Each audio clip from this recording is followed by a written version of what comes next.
আসসালামু আলাইকুম everyone, welcome back to my channel and this is Nusrat from Noakhali. আজকের এপিসোডে থাকছে আমার ছোট্ট এই রুট গার্ডেনের আরও একটি ব্লগ। তো আজকে কিছু সবজি হারভেস্ট করেছি, তার মধ্যে ছিল ডাঁটা আর পুঁই শাক, আর সেই সাথে একটা সাদা জবা গাছে রিপোর্টও করেছিলাম। তো গতকাল সারা রাত বৃষ্টি হওয়ার পর সকালবেলা অনেক সুন্দর রোদ উঠেছিল, তারপর ছাদে আসলাম। ঝড়ে পুরো ছাদ এলোমেলো হয়েছিল, তো পরে সবজি উঠালাম, পুঁই শাক নিয়েছিলাম। আর এখানে পুঁই শাক গাছগুলো ডগা ছাড়তে শুরু করেছে, তাই ডগার দিকটাই কেটে নিব, এতে করে আরও অনেকগুলো ব্রাঞ্চ বের হবে। আর এখানে এই টবটার মধ্যে অনেক ধরনের গাছ আছে একটা লেবু গাছ, একটা মরিচ গাছ, সাথে কয়েকটা ডাঁটা গাছও আছে। আর ডাঁটা গাছগুলোর বীজ ফেলে নিয়ে এগুলো নিজে নিজেই উঠেছে। আর পুঁই শাক গাছের বীজ ফেলেছিলাম, বীজগুলো সম্ভবত পুরনো ছিল, তাই উঠতে অনেক লেট করেছে। তাই উঠার আগে আমি আবার বাজার থেকে রান্নার জন্য পুঁই শাক এনেছিল, তো পাতাগুলো নিয়ে আমি ব্রাঞ্চগুলোকে আবার মাটিতে বসিয়ে দিয়েছিলাম। তো পরবর্তীতে বৃষ্টির পানি পেয়ে ব্রাঞ্চগুলো এত সুন্দর হয়ে বের হয়েছে। তো এরপর আগে যে বীজগুলো ফেলেছিলাম সেই বীজগুলো থেকে আবার চারাও বের হয়েছিল। তো এখানে এর আগেও এই টব থেকে আরও একবার পুঁই শাক খেয়েছিলাম, শুধুমাত্র কয়েকটা পাতা নিয়েছিলাম, ডগাটা ভাঙি নাই। এখন ডগা বের হয়েছে, এখন ডগাগুলোকে ভেঙে দিলাম। যে কোনো লতানো সবজি গাছের যতই ডগা ভাঙা হবে ততই সবজির গাছগুলোর ব্রাঞ্চ বের হবে, এতে করে গাছটা অনেক ঝোপালো হবে। আর পুঁই শাক গাছের মাটি আমি রেডি করি নাই, এটাতেই এই টবে আগে মাটি ছিল, অন্য গাছের জন্য যে মাটি ওটা দিয়েছিলাম সেটার মধ্যে বীজ ফেলেছি। আর যদি মাটি রেডি করতে চান সেক্ষেত্রে 40% মাটি, 40% গোবর সার আর 20% নেবেন বালি বা যে কোনো কিছু নিলে হবে, ধানের চিটা, কোকোপিট, যাতে মাটিটাকে ঝুরঝুরে রাখে, পানিটাকে জমতে না দেয়। পুঁই শাক গাছের গোড়ার দিকে বেশি পানি জমে থাকলে গোড়াটা কিন্তু পচে যায়, তো সেই ক্ষেত্রে মাটিটা যেন ঝুরঝুরে থাকে, পানিটা যেন না জমে, সেই ক্ষেত্রে ধানের চিটা বা কোকোপিট ব্যবহার করা লাগবে।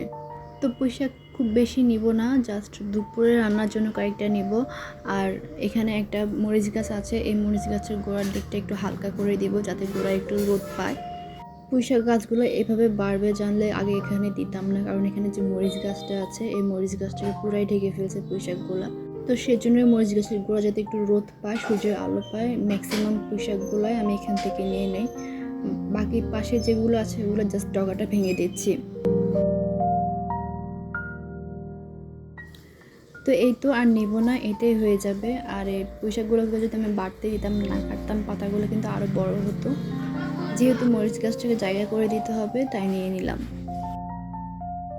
আর এদিকে দুটো ফলের গ্রেড আছে, এখানে আমি আগে ডাঁটার বীজ ফেলেছিলাম, তো এখান থেকে আগেও নিয়েছিলাম, আর কয়েকটা বাকি আছে সেগুলাই তুলে নিব। এখান থেকে ডাঁটাগুলো তুলে নিচ্ছি, কারণ এই যে ফলের গ্রেডটা আছে এটাই আমি নতুন করে আবার মরিচের চারা বসাবো।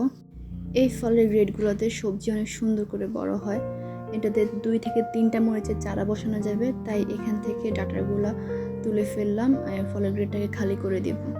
আর আগের যে মরিচ গাছটা আছে এটা তুলে ফেলবো, এটা এখন আর মরিচ বের হচ্ছে না আর গাছটাও বাড়ছে না, তাই এটাকে তুলে ফেলবো।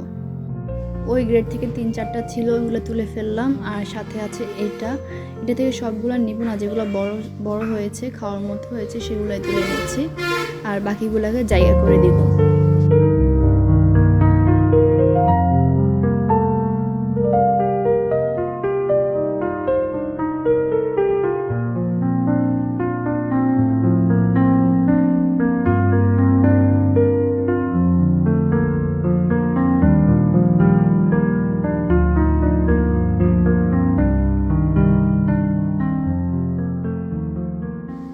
তো এই তো কয়েকটা ডাঁটা তুলে নিলাম, সবগুলো উঠাবো না। আর এখানে অন্যদিকে একটা জবা গাছের রিপোর্টিং করব, এটা হচ্ছে সাদা জবা। আর এই জবা গাছটা ছিল ফলের গ্রেটের মধ্যে, ওই ফলের গ্রেটের মধ্যে 2টা জবা গাছ ছিল। আর ওই ফলের গ্রেটের মধ্যে 2টা জবা গাছ থাকার কারণে গাছগুলো বাড়তেছেও না, আর ফুলের সাইজটা একদম ছোট হয়ে গিয়েছিল।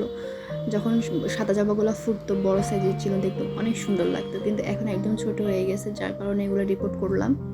এই যে পাশে একটা আমি 2টা টবে দিয়েছি। আর রিপোর্ট করার পর কিছুটা পরিমাণ হিউমিক অ্যাসিড গুলে নিচ্ছি।